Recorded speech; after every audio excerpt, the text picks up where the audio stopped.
Alright, it's a new day. Didn't get too much sleep last night. Had some stuff going on at work, so I had some calls I had to attend to. But got down in the 30s last night. Other than that, it was uneventful. Nice and quiet. We had a little bit of flowing water coming off the creeks, coming out of the hills. So that was soothing. So anyway, we're going to go get some breakfast as opposed to cooking breakfast in camp, and probably start working our way back today. I've got a route through some of these back roads and back trails to work us back towards the main highway. So we're gonna, let me see what we can do there. So anyway, we'll be back with you here in a few. All right, so we're going to check out this trail called Friends. Popular trail. It's nothing spectacular, but just to give a little exercise. So I'm going to bring it up on the app and let's get to it.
Like every day.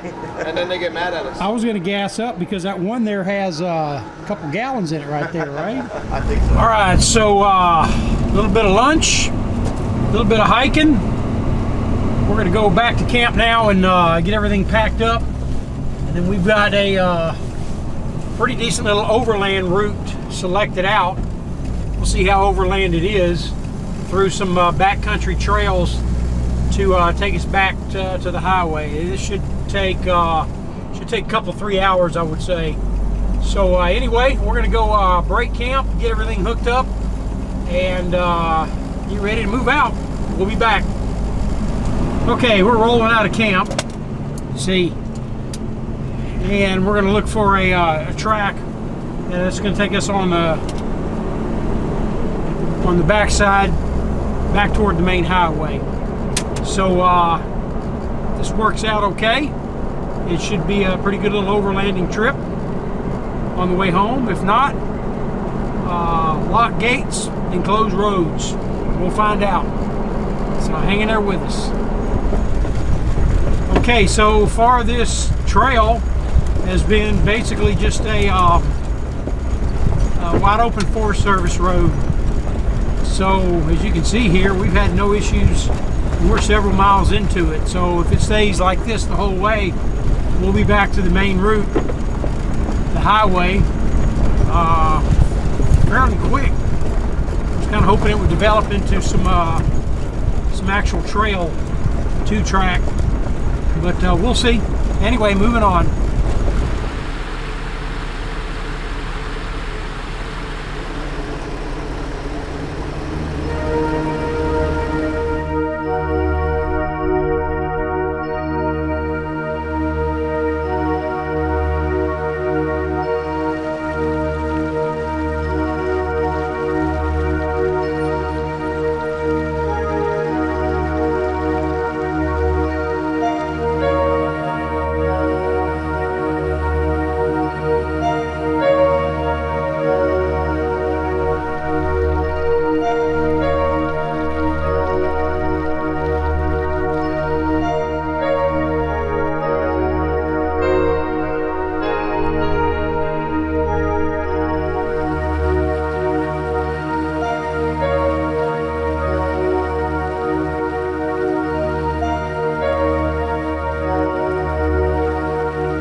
All right, so we just took this this water crossing right here.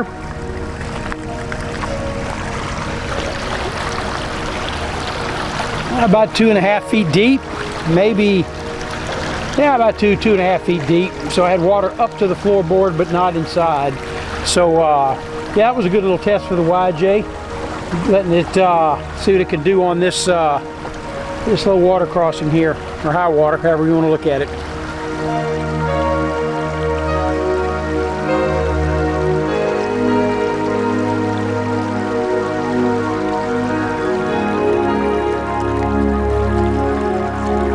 Okay, so I'm sitting back here at Weapons Academy, home base, and I've got to say that you know, this is the second time we've had this 93 YJ out for a trip. 4 hours out, 4 hours back, and then 3 days of consistent driving, and it hadn't missed a lick. As a matter of fact, I've had less problems with this than any of my other Jeeps.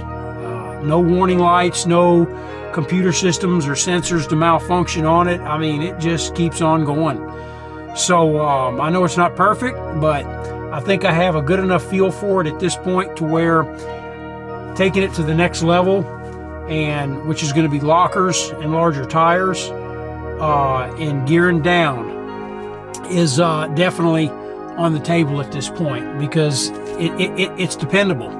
One other thing that I need to really test with it is take it on an extended road trip in the summertime, just to see how the temperature holds up, the engine temperature holds up on this straight six, because these straight six do have a history of overheating in the summertime. So we need to test that, but I don't think that's going to be an issue, or we'll find a workaround if it is. But I'm really pleased. It's got 225,000 original miles on it, but that's just on the body and frame at this point.